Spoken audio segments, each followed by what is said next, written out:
What's up everybody, I am DylanLasagna, and welcome to today's video. We're going to be talking about Super Smash Bros. Ultimate for the Nintendo Switch. And the game came out 2 months ago, and I wanted to give my takes on what I think about the game. You can sort of call it a review, but I really don't want to call it a review so much. It's just your normal discussion video. It's kind of like my little first takes on the game, or you know, the ESPN first takes of the game, my little hot takes of Smash Bros. But anyway, with that out of the way, let's talk about what I think about Super Smash Bros. Ultimate after 2 months of owning the game. So we're gonna go to almost every aspect of the game. So starting with the normal game mode, the regular play mode, Smash. I'm also going to be merging the miscellaneous stuff in here as well, because there's not much to talk about the miscellaneous stuff. Smash mode. You got a lot of variety in this mode, actually, because you have the normal Smash mode, then you have Survivor Series mode, the Squad Strike mode, you have Smashdown, and then you have Tourney, and then you have Super Sudden Death, and then Special Smash.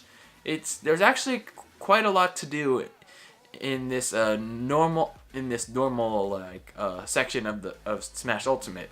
But I'll be talking about the normal Smash mode a little bit first, because I think there's a variety of characters out there, and it's actually kind of cool, to be honest.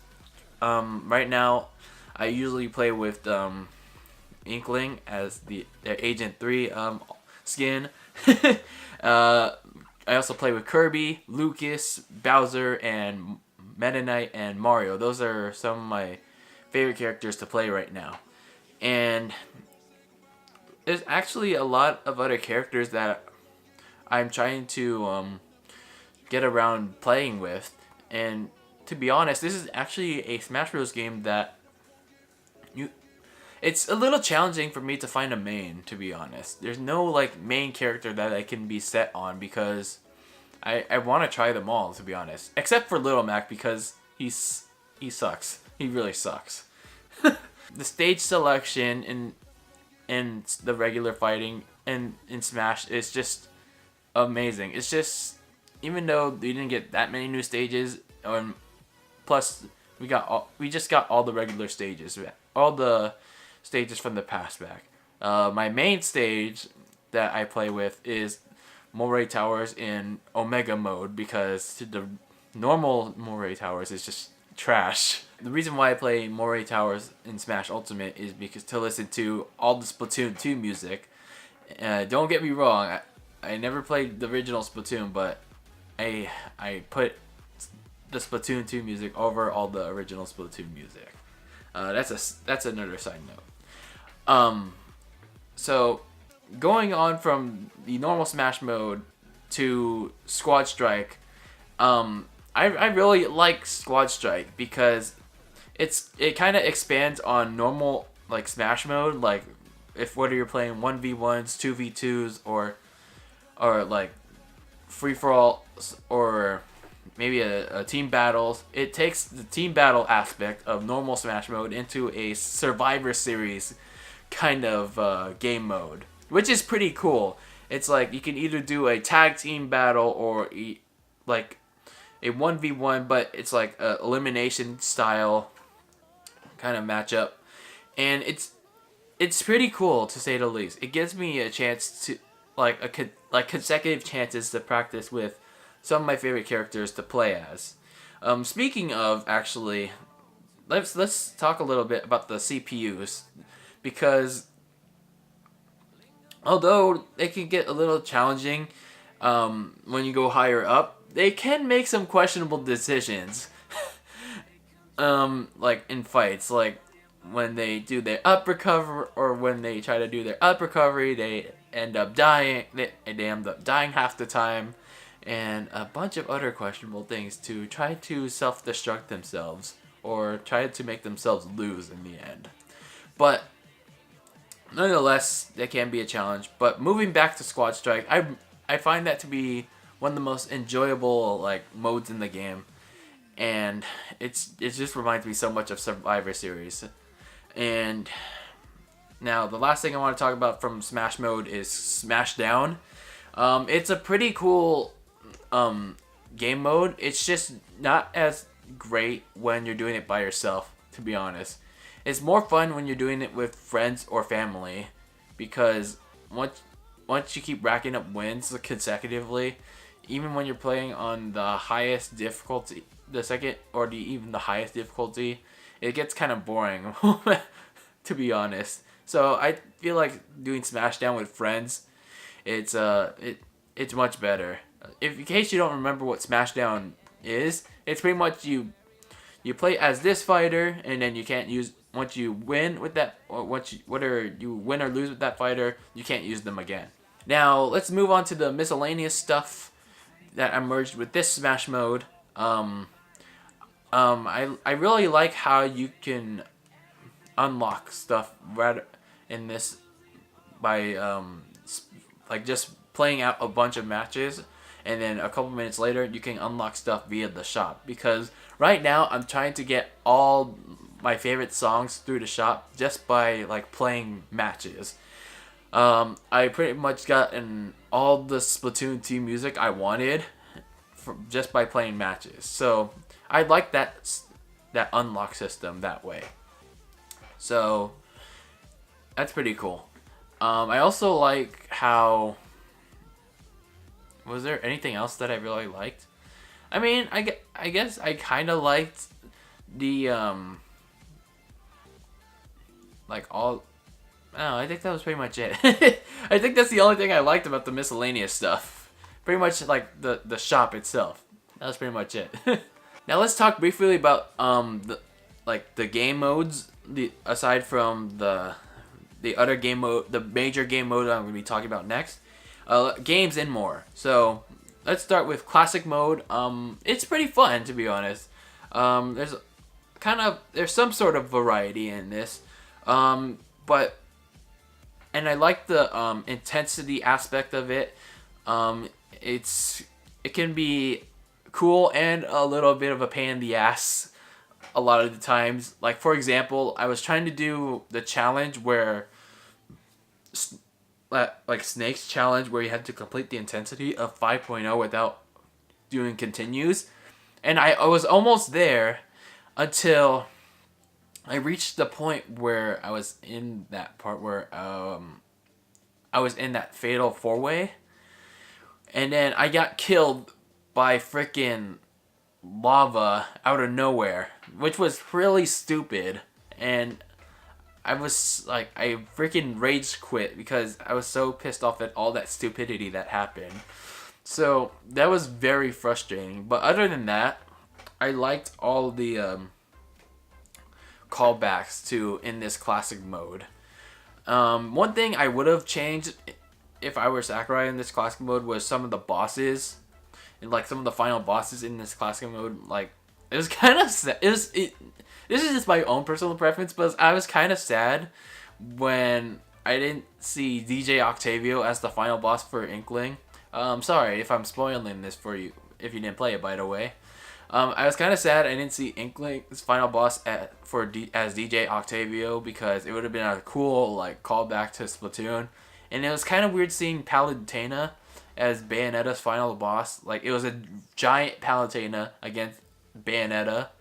Was it a giant Yeah, I think it was a giant Palutena. But it was just kind of weird to see that. I guess they couldn't get like for especially for third party like characters, they couldn't get like their respective boss characters. But it is what it is, to be honest. But classic mode is a really fun like game mode, especially want to like do it with all the characters, except if you want to do it with Little Mac again, because his up recovery is still pretty much a pain in the ass. Let's talk about the various Smash modes that there are. There are Century Smash, All-Star Smash, and Cruel Smash. I'm not going to talk about them in depth too much because they're pretty much the same, except they're varying difficulties. Century Smash is pretty much like this it's kind of like, to me it's like a speed run. It's like how many fighters you can knock out in like the fastest, and pretty much I think the fastest I done it with was with either Kirby or a Mii Sword Fighter. And I honestly kind of find it fun to play. And then All Star Smash, aside from Cruel Smash, is one of the hardest Smash modes I've had to play, because I've come so close to beating it, and it's like frustrating when I got in like this close, and then something like out of nowhere happened, and I'm just like, what the hell? I was that close. And then, but it's a pretty fun game mode. It's just like, why, there are moments like, why does this happen? Like, why did they kill me at the last moment? And then Cruel Smash is obviously the hardest. It's like, I got into five fighters, but that's because I cheated the system by just like having every me like kill themselves off stage. But yeah, the game modes, like the extra game modes, are pretty cool.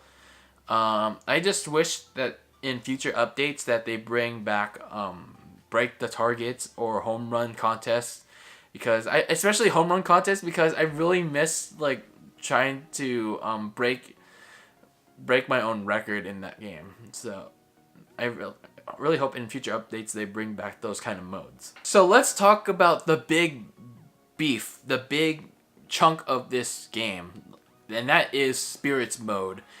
And it's new to the Super Smash Bros. Ultimate series.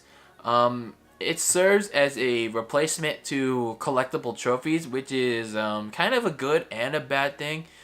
Bad because it's kind of a cheap way to do it. It's just like PNG. It's like vector files now.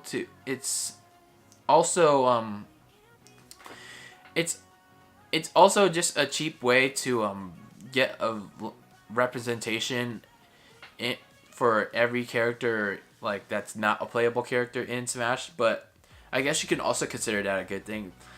But it's also kind of unique in that sort of sense. How Spirits works is like they serve as your helpful power-up of sorts, and in Spirit battles. So their Spirit battles are kind of like WWE matches with like stipulations like Elimination Chamber, Extreme Rules matches, Hell in a Cell.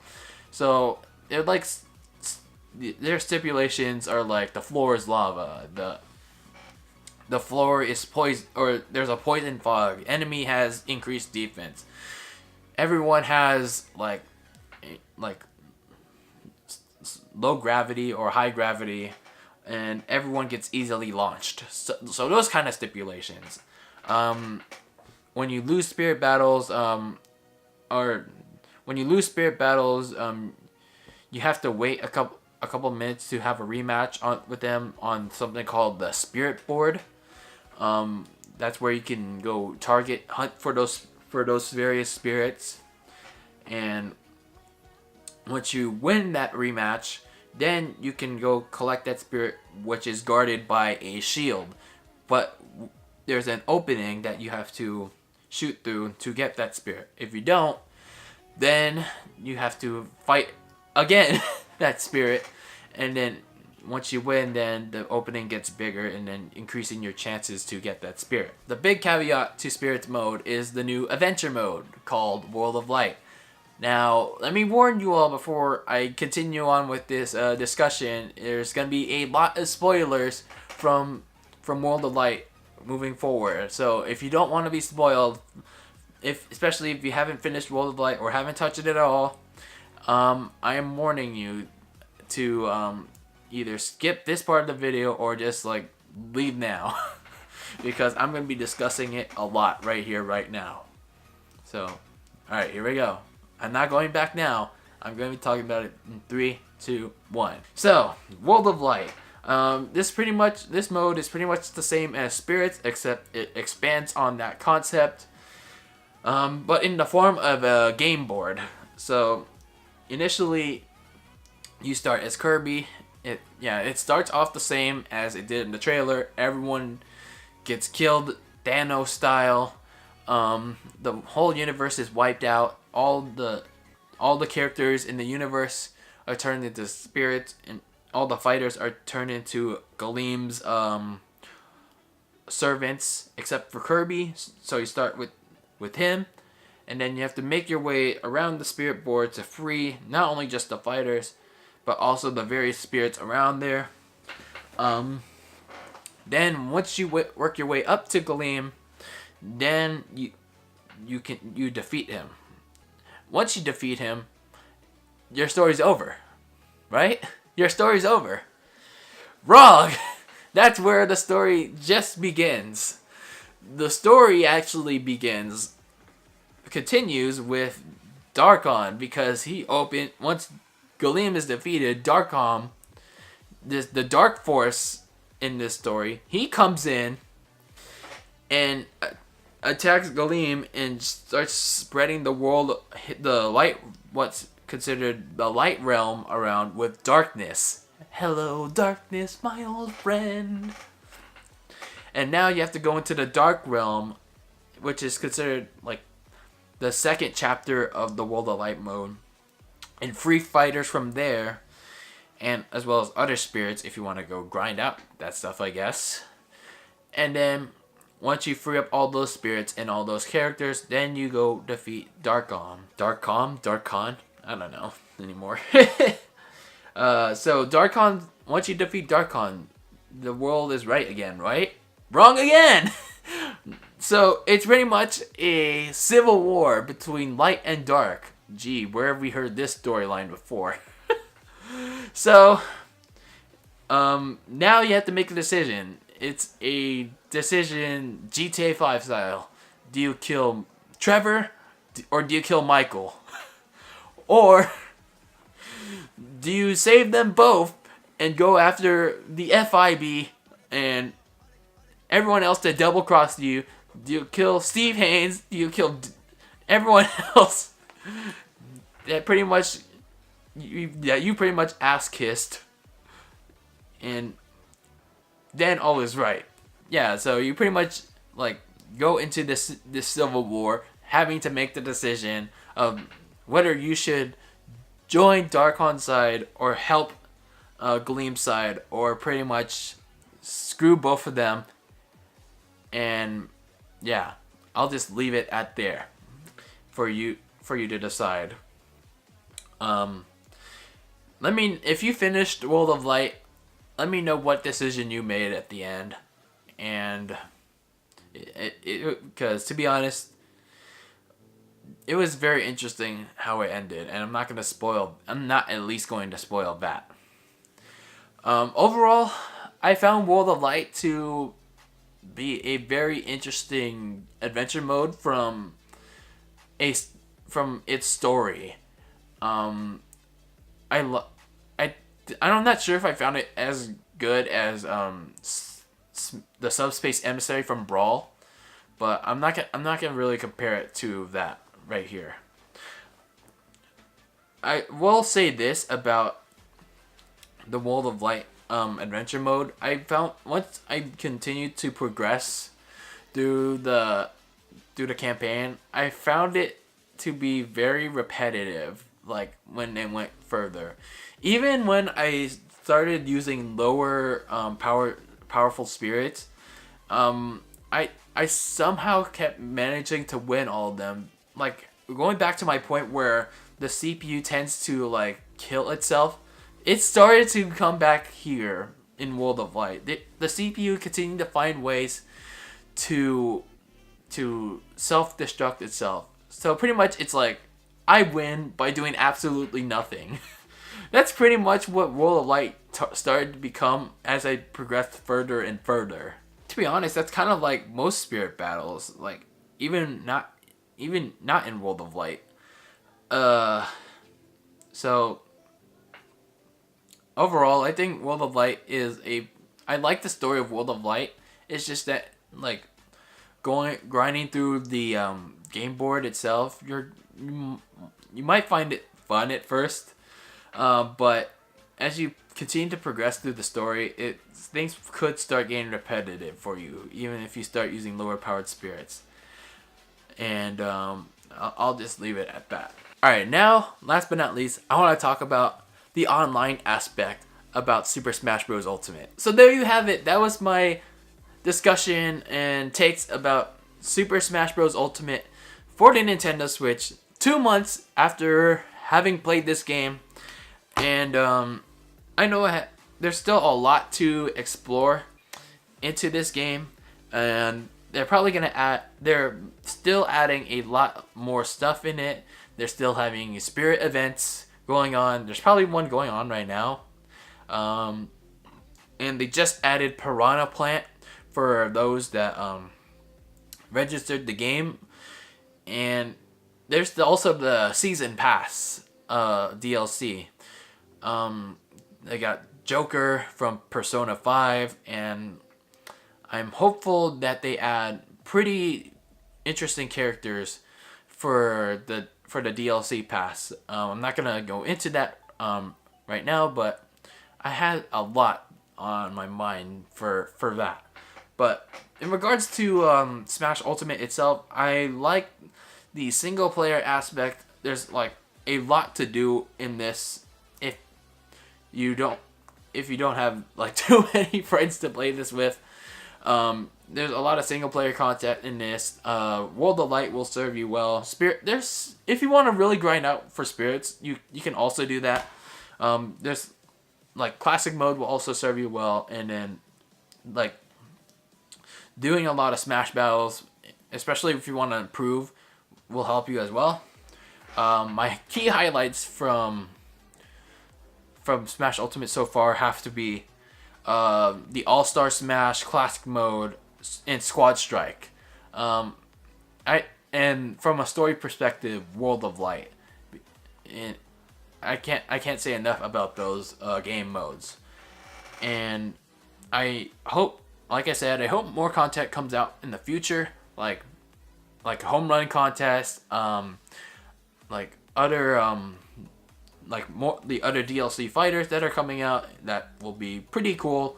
And who knows, maybe Sakurai will go back off his word and put in more free stages or fighters. And who knows, because this is the ultimate Smash game. Like we don't know when Sakurai is gonna make the next one, and like